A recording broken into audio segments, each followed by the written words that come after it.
करुणा मुंढेंच्या गाडीमध्ये पिस्तूल ठेवणारी व्यक्ती सुद्धा साडी नेसून दुसरी तिसरी कोणी नव्हती, बीड जिल्ह्यातल्या पोलीस दलातील एक व्यक्ती होती.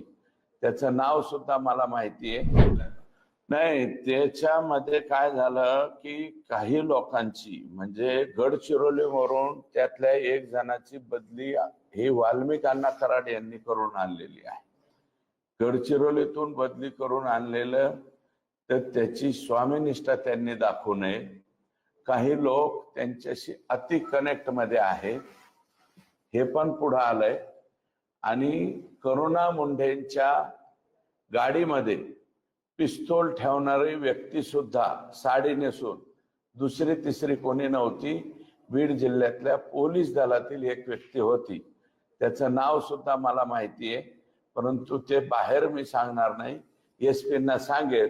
अशी जर पोलीस दलामधले काही लोक असतील तर 4 ते 5 लोकांच्या वरती जवळपास ते एकूण तेली साहेबांच्या वरती ऑब्जेक्शन नाही किंवा इतर काही अधिकाऱ्यांच्या वरती नाही, परंतु खालचे जे कर्मचारी अधिकारी आहेत क्लास 3 वाले, त्यांच्यावरती मात्र ऑब्जेक्शन आहे. आणि हे मी मुख्यमंत्र्यांकडे सांगितलेलं आहे.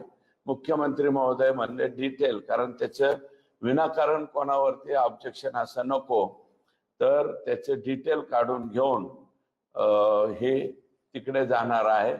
करुणा मुंढेंच्या गाडीमध्ये तुम्हाला माहिती ना, आकाशात सांगण्यावर तो पिस्तूल ठेवण्यात आला होता आणि त्याच्यावरती त्यांच्यावरती गुन्हा दाखल झाला आणि काही दिवस त्या जेलमध्ये होत्या.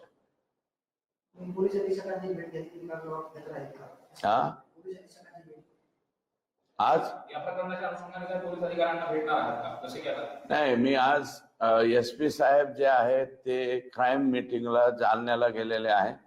फक्त ऍडिशनल एसपी ज्यांच्याकडे त्याच्यानंतर त्यांचा भाग आहे, तर त्यांना भेटणार आहे. आणि आज लेखी स्वरूपामध्ये पोलीस दलामध्ये सुद्धा बिंदू नामावलीप्रमाणे अधिकारी कर्मचारी आहेत का, हे सुद्धा पत्र मी आज त्या ठिकाणी त्यांना देणार आहे. आणि जर नसेल बिंदू नामावलीप्रमाणे तर त्याची अंमलबजावणी करावी लागेल.